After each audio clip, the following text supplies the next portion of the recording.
Here we are again with another edition of On the Marquee. I'm John Ballantyne, your host, and I want to welcome our sponsors for this edition, Dr. John Cox and We One's Pediatrics and the Photo Place in Austintown. Our guest today has been seen in frequent shows here at the Playhouse, although he's not on stage all the time, but we want to welcome Dave Schneider. Dave, how are you? Good to see you. Nice to see you, Jack. We're good to see you. How did you first get involved in theater, and what specifically brought you here to the Playhouse? I first started in high school. I remember a couple of us had done high school, and I got started at the Buell Playhouse in Sharon. It was a summer playhouse that ran just in the summertime. And a couple of my high school friends auditioned for it and said, "Why don't you come along and audition for us?" Well, we went and auditioned, and they had done shows. Well, none of them got cast, and I did. So that was it's kind of a funny circumstance here, but that's how I hit the Buell Summer Playhouse. What was your show you were doing? It was Paint Your Wagon. Okay. And I did 4 straight summer plays I did Paint Your Wagon, Oklahoma, West Side Story, and then South Pacific for them. Okay, and then what brought you here? What got you involved here? I was working, at the Playhouse 600 in Sharon. I had done a lot around the Shenango Valley, was where I was mostly doing. And I came over here, they were doing Brigadoon. And that was in 1979, fall 1979, and that was my first show. I came over and I think that was the one I stage managed. yes, it was. That's the first time. That's when I first met you, and I worked with Ellen Reed, Maureen Collins, a lot of great people. Bob Vargo, he was directing that show. It was a great experience to work with Bob. Learned a lot from Bob. Yeah, he's an experience. Now, we interviewed your wife in a previous edition of the show. Yes. And you guys, did you actually meet here, or did you meet prior? No, we met prior. We met in 1983. I was singing with some friends who I'd worked in the theater with in a Christmas caroling group. I'd invited, and so we would go out and do community singing, like at nursing homes and hospitals, things like that during the holiday season. And at one of those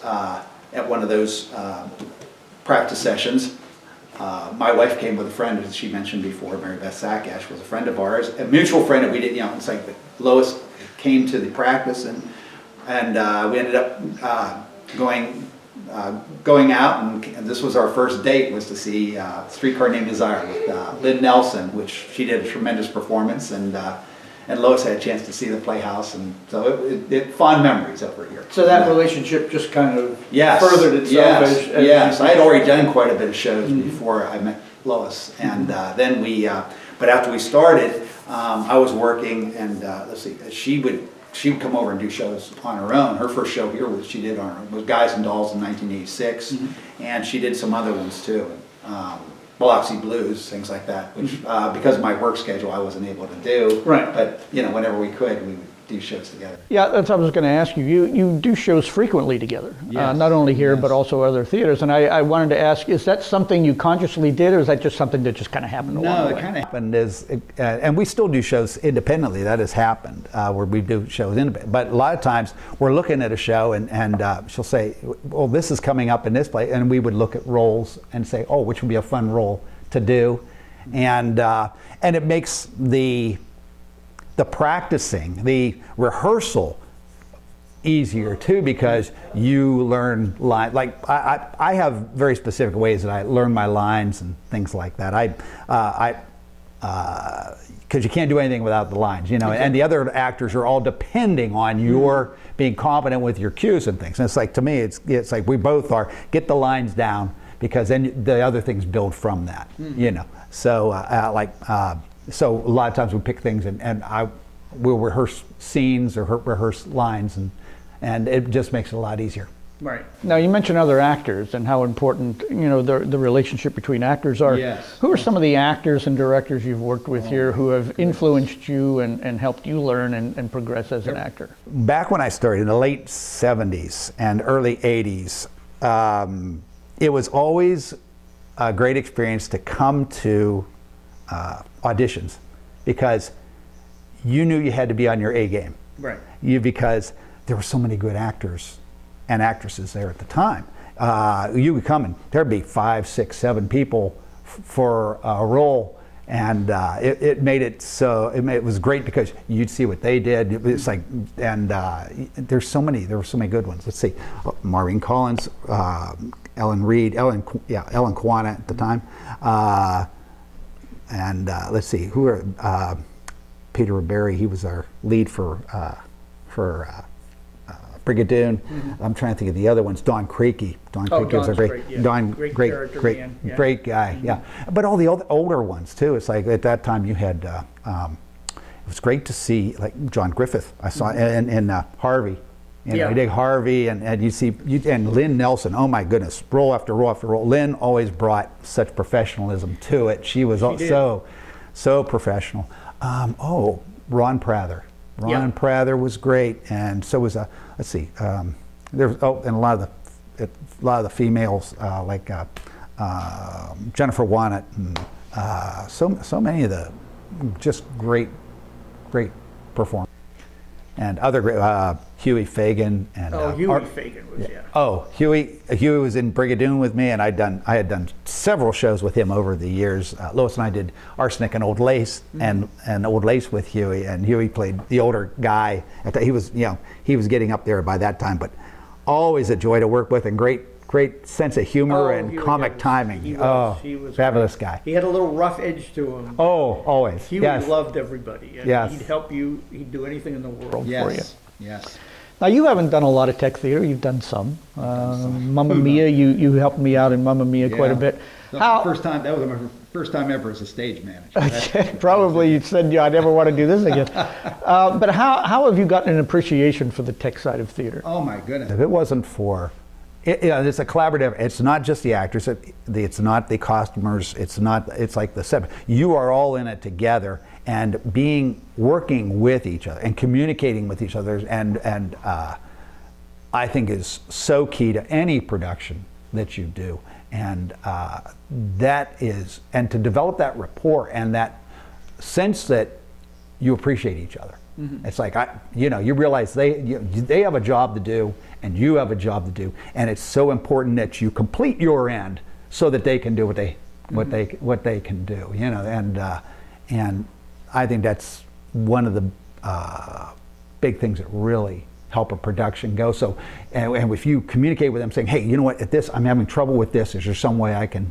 If there's some way I can bring this about?" And I think that's really important that you communicate with them, or you ask them for suggestions, and and you give them suggestions, saying, "What? This is what I'm trying for. What can you do for me?" And I think that helps for the actor to grow as an actor if they have an appreciation. Oh yeah. For the support staff. Right. That's helping to put them. Because it's so important to me. I'll give you a case in point. There's many times. I think an actor says, "Well, this is what I'm trying to." A director says, "Well, I want this," and then you say, you try to do it, and you say, "Well, this is what I'm trying." And they say, "Well, I can't say it." They're the audience. The audience is the eye to tell, and you have to communicate how you're going to bring that across to them, and what you feel like. That's why a lot of times. Internalize. There's external actors and there's internal actors, and I think a lot of them try and do the internal. Well, I'm feeling this.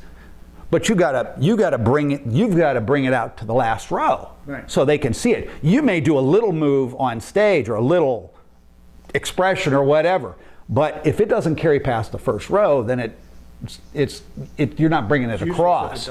And that's what a director, I think, is so important. To have good directors who really are looking at you creating, at an actor creating moments that are memorable for the audience, or that the audience recognizes. Oh, I can relate to that. I know what that actor's thinking. I know what that character's feeling at this point because they're showing it on their face. I've done that. They say, "Oh, I've done that myself," or "I've seen somebody do." And I think that is so important to follow that director's eye. If they should be able to bring that across to you, and then you give it back to them. Okay, now you mentioned directors, and today, well, not just today, but for years, everybody wants to be a director. Have you ever had any? Now, when your wife was here, she told us that you're kind of the director's eye for her sometimes. Yeah. Have you ever? I don't know if you've directed or not. I've done a little bit, but have you ever had any strong urge just to maybe move in that area? Sometimes I think so, but other times I don't. I really do enjoy the acting process. But yeah, I've thought about it. But I have, let's see, at the Greenville Area Community Theater, I directed part of Plaza Suite, which is a show in vignettes, and each director took a vignette. Right. And so I tried, I dipped my toe in the pool at that time, doing one of the vignettes there. A couple other times, I really haven't done too much directing. Like I said, I haven't done very much directing. It's like, but I sit back during rehearsals and I'm watching what people are doing a lot, and seeing how they interact, or if there's a move that they make, and does that move have meaning? Does that move, it's like blocking. I'm looking at blocking a lot because what Lois mentioned before in another interview, in the interview, that when you go out to see other plays, when you go to travel to other theaters, and you're watching them on stage, and you're looking at their blocking, and why did they turn this way, that way? Why are they not standing? Say, why is the scene playing in that part of the stage on stage left as opposed to stage right? And trying to make sense of those things. It's and watching good actors, I think, is so important. To bring them, to see how they bring those things across. What gesture would they use? What facial expression? How much time do you leave after you say a line? How much time do you leave to let it sink in? There's one thing that I've had trouble over the years is things that I have to watch my cadence, and I hopefully my director, will make me aware of that if I'm doing, because sometimes I would have a tendency to speak very quickly to try and get the line out. But there's sometimes where you have to speak at a certain pace to let it fall on the audience's ear, so that they're not, what did he say? What did he say? That was so fast. It's overlooked a lot of times, even in professional theater. Yeah, they just get the lines get spit out so fast that you can't. I remember one time I saw, it was one of his final performances, Yul Brynner. Oh yes. Do The King and I down, I think it was at the Syria Mosque in Pittsburgh. Yes. And he knew that role so well and was so comfortable in it. He spoke those lines so fast that if you didn't know the script, you had no clue what he was saying. Yes. I mean, that's how even a professional actor could fall into that trap. Yes. If you get too familiar and don't think about that audience, Right. then you're going to lose them. Right. You're going to lose them. What great stories do you have that have happened in shows backstage or on stage? I'm sure you have much. Every actor's got some. We've all got some, yeah. Well, like I said, it's not the movies. It's not a perfect art. Things happen in live theater. I'm trying to think of some of the ones that have. I remember I was, let's see. We had done in Cabaret in 1981. I'm trying to remember. Barb Jewell, I think was our lead's name. She was Sally Bowles, and I was playing Cliff, the writer. And at one point, it's like we had done the show for several weeks. And several weekends, and they ran them longer back in those days. Yeah. I remember. Sometimes, I think we were running a show at least like 4 weekends back. That was standard practice. And we were getting into our layers, and usually I check my props all the time, and this was a real lesson to do that. There's one scene where Barb had come into it's a scene where she's going to suggest us living together in the apartment, and she makes herself a prairie oyster to take care of a hangover, and you need eggs and Worcestershire sauce, and she's wearing this huge fur coat, and at one point she had done this before. She takes the eggs out of her pocket of her, and doesn't one of them drop and hits the floor. And it had never happened before to her, and she gets this deer in the headlights look on her face, and I look down at it, and I just, said, "Don't worry about that. We'll just, I'll clean that later. Go on with what you were saying." And so that picked up the scene. But it's just like, remember, for a moment there, we both just stared at it for a second. But here's the other thing too: if you're doing a lot of theater, I think you have a better sense of. You're able to fix mistakes easier. I think if you take long breaks in between, you're not used to that, which is one reason. The more theater you do, I mean, these little things happen, or you watch them happen to somebody else. Yes. And you learn what you need to do to cover up things like that. Yes. Yeah. Another time I remember during, again, cues and things like that. I'm always there ahead of time. I always really, really work on my lines. so I know the script, not my lines too, like Lois mentioned before in another interview, that I not only learned my lines, I learned the other lines, because it's important to know them all, and so if there is a mess up, Yeah. that you can jump back into the script where you want with a minimal amount of. So the audience, many times, if you know and you pick up the mistakes or whatever, it's easier. It moves along, and the audience never knows you made a mistake. A lot of times, you just keep on going. You just keep on. Well, as I tell my actors when I direct, they don't have a script. They don't know Right. what's supposed to happen unless, they've seen the show before or something. Right. Now, you've played many theaters around the area. Yes. What is it, or is there anything, that makes the Youngstown Playhouse different from everybody else? I'll tell you what was one big attraction that I coming over here. It was the first place I ever worked where I didn't have to sell tickets. Every other theater that I worked at, community theater, they always gave you a stack of tickets to sell. And that was one thing. It's like, I don't have to sell tickets? Oh, this is great. I don't have to get my own costume. They would costume you and things like that. It's like, oh, this is wonderful. I don't have to go out and find my own, which you had to do for many of the other community theaters. Yeah. I need to take a quick break here. Okay. Thank our sponsors again, Dr. John Cox and We One's Pediatrics and the Photo Place in Austintown. The Playhouse has been through turbulent times, as most theaters are that have been in existence for any length of time. How do you feel those times have helped to strengthen them so that they're going to celebrate 100 years? Yes. A lot of those problems would have broken other theaters. Yeah. Yes. Well, as we all know, the Mahoning Valley, Shenango Valley, all these areas back in the late summer, they lost a lot of their financial base because businesses went under. A lot of the steel industry collapsed, things like that. This was a huge factor for the Shenango Valley and the Mahoning Valley, Trumbull County. All those areas lost huge amounts of jobs from the steel industry collapsing and all those subsequent businesses. And I think those people who worked at those were major contributors to the successes of those different playhouses. And for a long time, we struggled here at the Playhouse here for a long time. I know that. But I think I think the Playhouse was very good at adapting to that. You realized you had to change. You weren't going to get huge donations from corporations anymore. How do you cover that shortfall?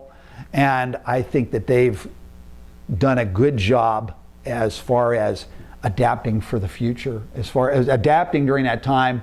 And I think the economy is coming back in this area much stronger, and that is having an effect on the Playhouse. And on all the theaters. I think the technology is making it different too. That has definitely changed things. You're able to put on productions with and incorporate things that were unthinkable years and years ago. I remember we've done Love You're Perfect Now Change. I remember we had an interview type of a process, and and things you're able to broadcast onto a scrim, where before the only way you could have done that was build a set for it or order a scrib from New York or someplace, that would supply those kind of things. Very expensive stuff, and yet the technology in some ways can make it more affordable for these small theaters to do. Some of that resiliency then spills over into productions and how they approach productions. Also, Necessity. I think. Necessity brings it about. Exactly. What's a better? Yeah. What's work smarter, not harder? And less expensive too. Now, youth theater has always been a big thing here at the Playhouse. It really didn't kick in really until around the 40s, but they really started to concentrate on some youth theater, and then it's fallen off and come back. What do you think that being involved in youth theater does for kids? Oh, I think it is the most important element that needs to be addressed, because you need to, without having feeder programs to get these kids in, I think that gets them interested, and that gives them a good start. They also see, I think it's important for the young young people to see experienced actors work and see how much effort it takes. Right. Too, because it's like I think that's my one problem with like American Idol and all those. They get these people come in and they think, well, they're going to be stars overnight. Yeah. Well, there's a lot of 50, 60-year-old stars, overnight stars who've been at it for they've been at it for a long time, and suddenly after all the years of hard work, then suddenly somebody notices them, you know. But to have those feeder programs, I think Newcastle has a good one. They're Stars of Tomorrow or whatever. They have something down there for quite a while, and I think that's a wonderful feeder program to get these young actors. They catch the bug early, or they learn the proper techniques early, and they come in and they're able to just fit right into a production. Right. You know. We were lucky when we did On Golden Pond. Dylan White was a young man who came in, and I just saw his mother the other day. Oh my goodness, yes, and I think he got his start here pretty much. He did, and he was he was our young lad on Golden Pond, and he did such a great job. And I know he's gone on to Cleveland. He's done work in Cleveland professionally and things like that. He was very talented. Yes, very talented. Yes, and so I think it's a wonderful pastime too. I think it's just so active where the kids nowadays, using a line from the movie State and Maine, there's a line that an actor gives where she explains there's a difference between fun and entertainment, and in a lot of cases, and she said, fun is what you create yourself or what you do yourself. Entertainment is what somebody has to do for you. Okay? Yeah. And when you're coming in and doing a play and you're learning a part and you're an active participant, I think kids love that. And they, it's like, I want to do this. They're just anxious to jump in there and try out. If they get the chance to do it, the opportunity, I think a lot of them really, really develop a big talent for it. Well, I think also, even if they don't have any interest in continuing in it, it helps them in other phases of life. Self-esteem. They're just to pride in themselves at having achieved something and being part of a collaborative effort. We, like when we did Mamma Mia in the fall, and there was so many great young people in the cast who really stepped up to the plate and really did a lot of great work. They were willing, not only wanted to go on stage or practice dancing for hours, they were moving the sets. They were helping other actors into their costumes, things like that. Then they find out, boy, there's a lot of moving parts to these productions. Yeah. Where would you like to see the Playhouse in the next 100 years? Where do you think it can go? I think it will be here, and it will continue. It's like everything else. It may be different than it was before, but I think theater has a way of any theater, even the Youngstown Playhouse, has a way of continuing and evolving. They will evolve to challenges that come up in the future. Will they be different? Yeah, shows will look different. Shows will be.